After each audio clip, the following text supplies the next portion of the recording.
दोस्तों, UPSC civil सेवा के लिए 2011 से लेकर के 2023-24 तक का क्वेश्चन आंसर हम बतला रहे हैं। ध्यान से सुनें। पहला है कि सिंधु घाटी सभ्यता के संदर्भ में निम्नलिखित कथनों पर विचार कीजिए।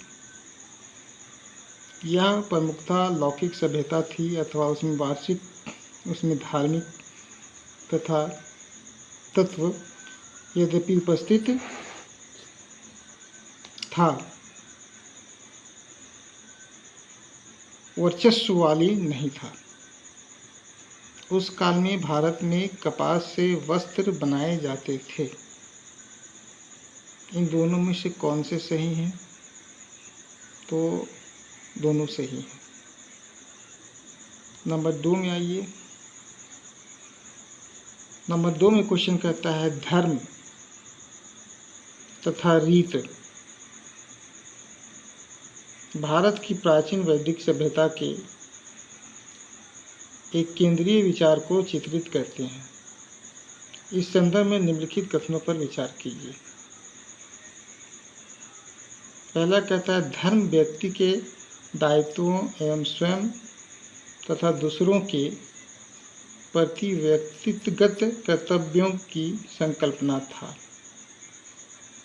दूसरा कहता है कि रीत मूलभूत नैतिक विधान था जो सृष्टि और उसमें अंतर्निहित सारे तत्वों के क्रियाकलापों को संचालित करता था। तो दोनों में से कौन से सही हैं? तो इसमें दोनों सही हैं, इसलिए इसका आंसर सी होगा। नंबर 3 में चले आइए।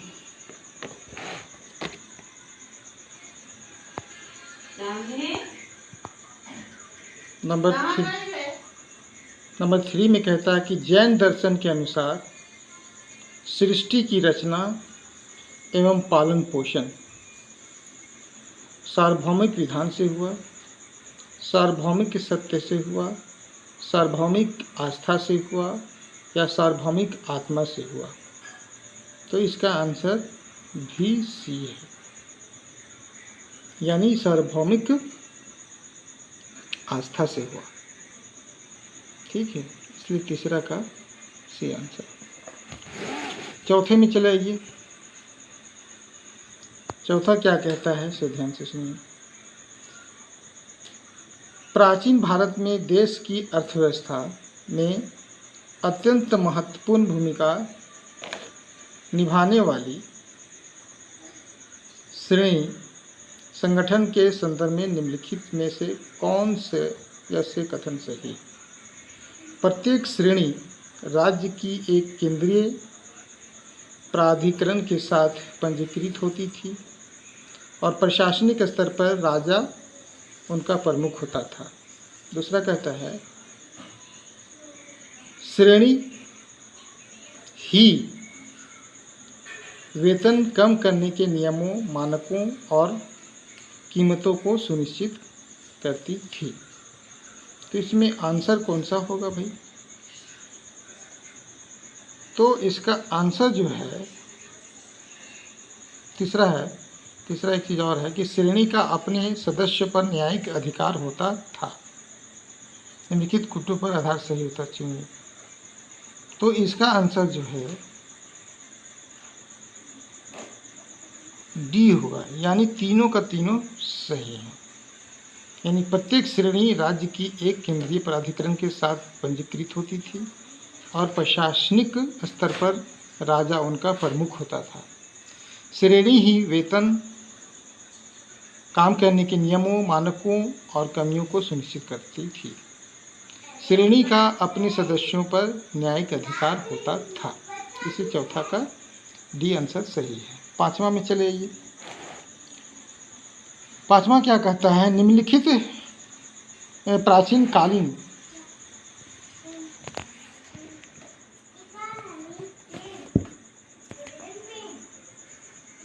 प्राचीनकालीन भारत में हुई वैज्ञानिक प्रगति के संदर्भ में निम्नलिखित में से कौन से कथन सही हैं? पहला कहता है प्रथम शती ईस्वी में विभिन्न प्रकार के विशिष्ट शल्य औजारों का उपयोग आम था। तीसरी शती ईस्वी के आरंभ में मानव शरीर के आंतरिक अंगों का प्रत्यारोपण शुरू हो चुका था। तीसरा कहता है पाँचवीं शती ईस्वी। चौथा कहता है सातवीं शती ईस्वी में चक्रीय चतुर्भुज का सिद्धांत ज्ञात था। निम्नलिखित कूटों के आधार पर सही उत्तर चुनिए। तो पांचवा का आंसर जो है सी सही है। सी यानी कि 1, 3 और 4 इसमें सही है। ठीक है, अब आ जाइए क्वेश्चन नंबर 6 में। क्वेश्चन नंबर 6 क्या कहता है, ध्यान से सुनिए। क्वेश्चन नंबर 6 कहता है कि भारत के सांस्कृतिक इतिहास के संदर्भ में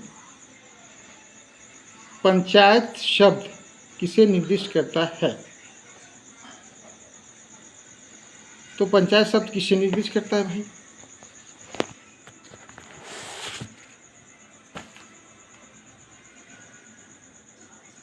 सॉरी,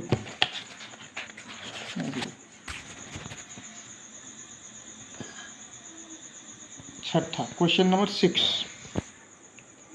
प्राचीन भारतीय इतिहास के संदर्भ में निम्नलिखित में से कौन से बौद्ध धर्म और जैन धर्म दोनों में समान रूप से विद्यमान था?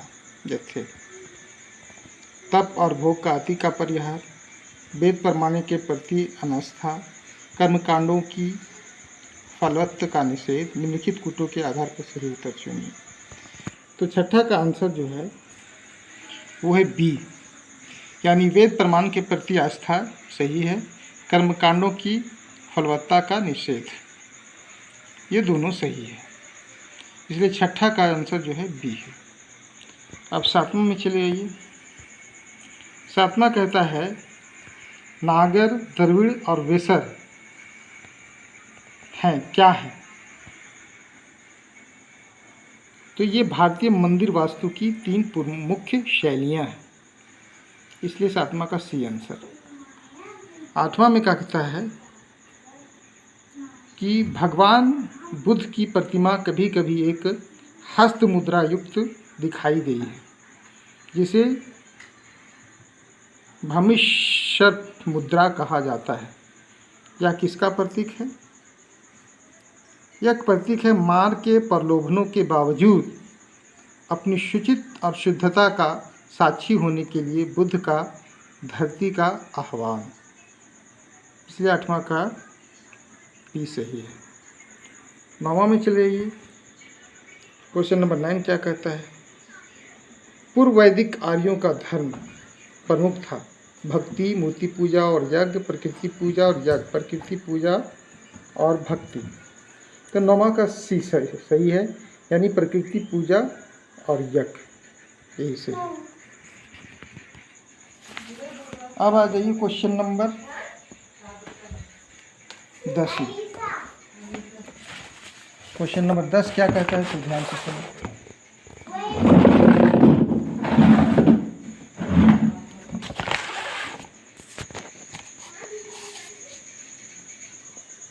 क्वेश्चन नंबर 10 कहता है भारतीय शिला वस्तु के इतिहास के संदर्भ में निम्नलिखित कथनों पर विचार कीजिए।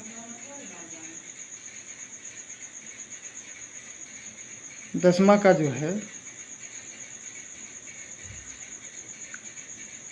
आंसर क्या होना चाहिए? बादामी की गुफाएं भारत की प्राचीनतम अवशिष्ट शैलकृत गुफाएं हैं। बराबर की शैलकृत गुफाएं सम्राट चंद्रगुप्त मौर्य द्वारा मूलतः आजीविकों के लिए बनाई गई थीं। एलोरा में गुफाएं विभिन्न धर्मों के लिए बनाई गई थी। उपयुक्त में से कौन से सही है? तो इसमें से 10वां का जो है सी आंसर सही, यानी 3 वाला ही सही है। यह भारतीय शिला वस्तु के इतिहास में एलोरा में गुफाएं विभिन्न धर्मों के लिए बनाई गई थीं, ये सही है 3। 11 में चलिए। 11 कहता है कि भारत की यात्रा करने वाले चीनी यात्री युआन चुआंग यानी हुएनसांग ने तत्कालीन भारत की सामान्य दशाओं और संस्कृति का वर्णन किया है। इस संदर्भ में निम्नलिखित में से कौन से कथन सही हैं? तो 11 का क्वेश्चन नंबर 11 का सी सही है। सी यानी 1 और 3 सही है। सड़क और नदी मार्ग लूटमार से पूरी तरह सुरक्षित थे और व्यापारियों के नौघाटों और नाकों पर शुल्क देना पड़ता था। ये दोनों सही हैं। इसी तरह क्वेश्चन नंबर 12 में चले जाइए। 12 क्या कहता है?